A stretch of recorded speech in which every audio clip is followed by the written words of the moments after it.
Assalamualaikum warahmatullahi wabarakatuh. Sahabat, salam sejahtera, sehat selalu, senantiasa menyertai kita semua. Jumpa lagi bersama Arba Channel Pesona Pedesaan. Saat ini saya berada di Masjid Jami Pulau Dahu, yaitu Baitur Rohim. Akan mengikuti sholat Idul Adha.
Subhanahu wa ta'ala ala nikmatihil ajari askuru ala qisamihi fitrori wa ashhadu an la ilaha illallah wahdahu la syarika lah wa ashhadu anna sayyidana Muhammadan abduhu wa rasuluhu nabiyul mukhtar sallallahu ala sayyidina Muhammadin wa ala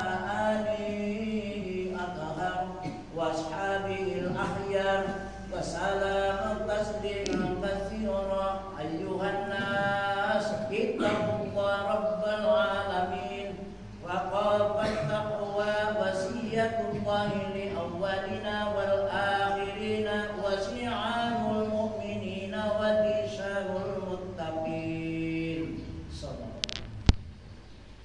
Idul Adha dinamakan juga dengan Idul Korban.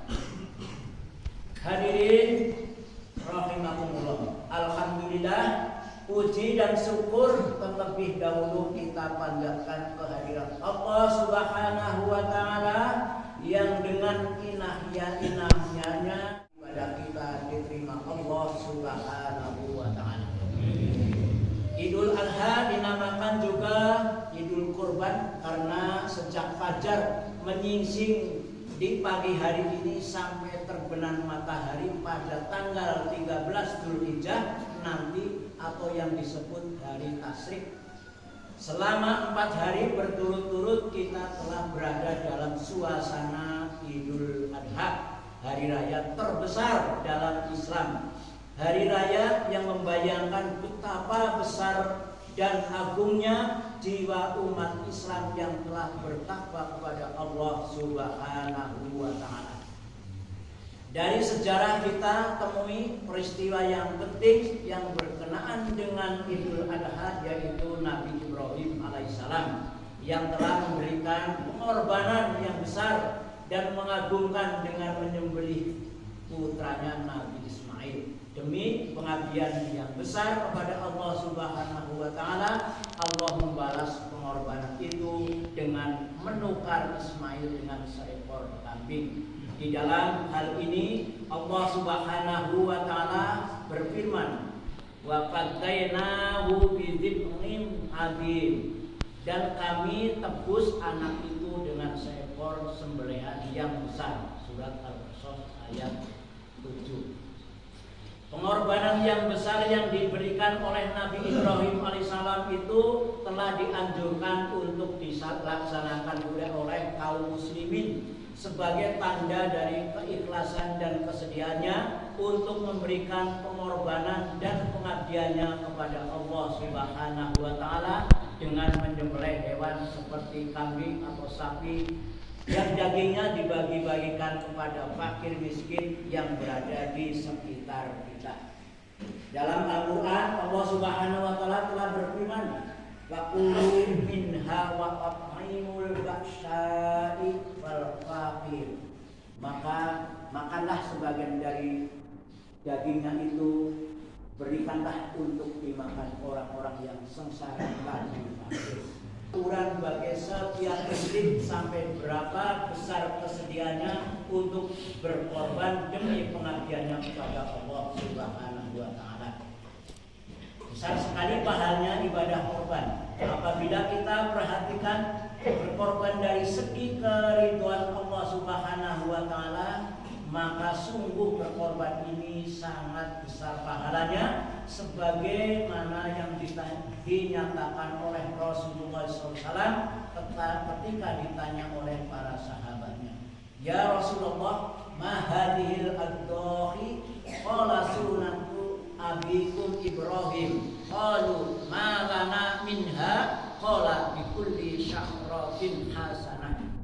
Ya Rasulullah, apakah korban itu? Rasulullah menjawab, itu suatu sunnah ayahmu Ibrahim. Mereka bertanya lagi, apa yang akan kita peroleh dari korban itu? Beliau menjawab, pada setiap helai bulunya mendapat kebaikan. Riwayat Ahmad dan Ibnu Majah. Dengan demikian, wahai saudara-saudara kaum muslimin, alangkah besar pahalanya ibadah korban ini. Gunakanlah kesempatan ini sebaik-baiknya. Hidup pasti nanti harta kekayaan akan kita tinggalkan seluruhnya, kecuali amal jualan yang dapat kita bawa mati.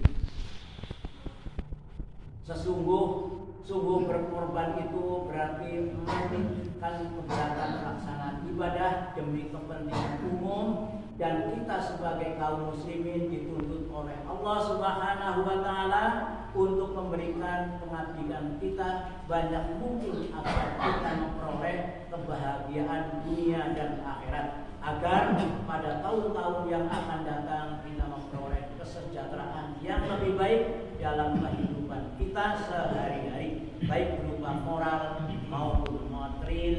Dan jalan satu-satunya adalah kita mengorbankan kepentingan diri sendiri demi kepentingan umum pada batas-batas yang dapat dibenarkan oleh syarat Islam. Nabi Ibrahim adalah orang yang layak teladan.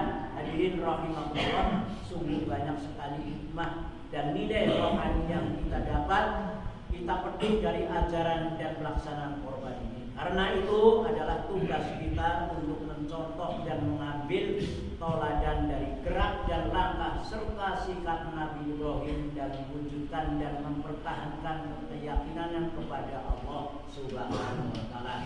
Semua orang tahu bahwa dari drama besar tiga tokoh yaitu Ibrahim, Siti Hajar dan Ismail, itulah awal peristiwa besar yang kemudian menjadi sejarah monumental ini. Tokoh Nabi Ibrahim sebagai seorang ayah harus dijadikan contoh bagi ayah-ayah masa ini. Ia amat mencintai anak dan istrinya, tetapi cintanya kepada Allah berada di atas segala-galanya. Siti Hajar adalah seorang ibu toladan. Hadirin rahimakumullah, dalam rangkaian sejarah peristiwa korban ini, Siti Hajar sebagai seorang istri dan ibu yang amat kuat imannya dan setia kepada suaminya, setia cinta dan kasih sayang yang kepada putranya. Ibu yang demikian ini wajib diteladani oleh para ibu masa ini. Ia seorang ibu yang baik, sabar dan tabah. Ia tidak berduka ketika suaminya tercinta meninggalkannya seorang diri di gua Sahara. Ia merelakan suaminya pergi karena kepergiannya itu untuk memenuhi panggilan ilahi. Ia rela berkorban dan mengorbankan apa saja jika memang demikian itu merupakan bakti kepada Allah Subhanahu wa Ta'ala. Sungguh peranan ibu sangat penting dalam membentuk watak anak yang baik, dan ibu itu yang menentukan watak bangsa di kemudian hari. Penyair Arab bernama berikut, al-ummu madrasatun ida aqdadnaha aqdadka sya'ban thayyiban akhrafi. Seorang ibu bagaikan sekolah atau pendidik yang pertama dan utama. Jika engkau mempersiapkannya dengan baik, berarti engkau telah mempersiapkan generasi bangsa yang bidang gemilang. Ja'alallahu wa iyyakum minal ma'idin wal fa'idin al-amin wa adkhalna wa iyyakum fi ibadi shalihin wa qurrabbir warhamna warhamna wa anta arhamur rahimin.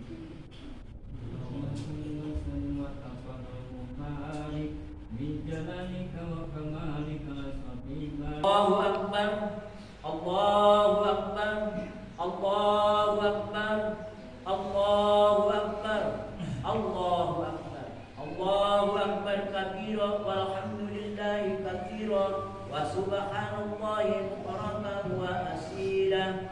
Alhamdulillahilladzi a'addal a'yada wa akhara ahmadihi subhanahu wa an khalaqa wa sawwara wa ashhadu an la ilaha illallah wahdahu la syarika lah syahadatan yasqalu bihal mizanu fil mahsyari wa ashhadu anna muhammadar rasulullah sallallahu alaihi wasallam illal aswadi wal ahmari. Allahumma salli wa sallim ala sayyidina Muhammadin wa ala alihi wa ashabihi al-faizin bisyarrafil afqarin.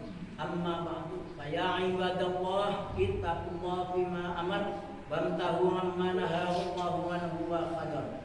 Wa'lamu anna Allah ta'ala sallallahu ala nabiyyi qadima wa qala ta'ala inna Allaha wa malaikatahu yusalluna 'alan nabi ya ayyuhalladzina amanu sallu 'alaihi wa sallimu taslima.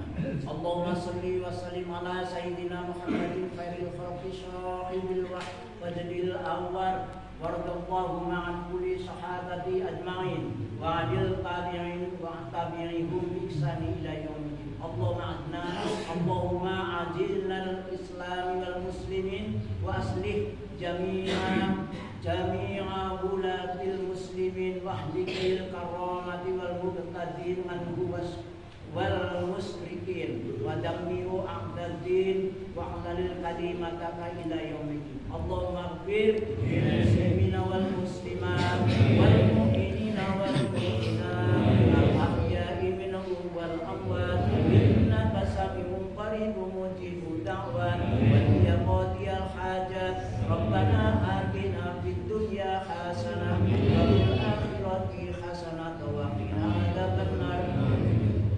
Allahu akbar, Allahu akbar, Allahu akbar, Allahu akbar. Salam.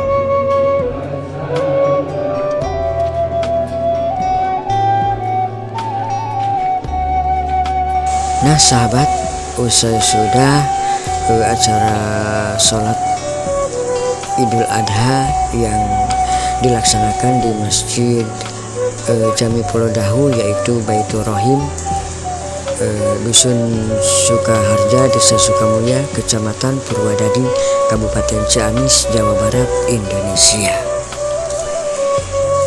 Semoga video ini bermanfaat.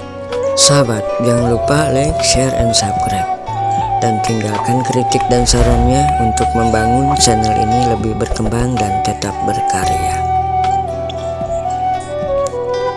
Selamat Hari Raya Idul Adha 1444 Hijriah. Assalamualaikum warahmatullahi wabarakatuh.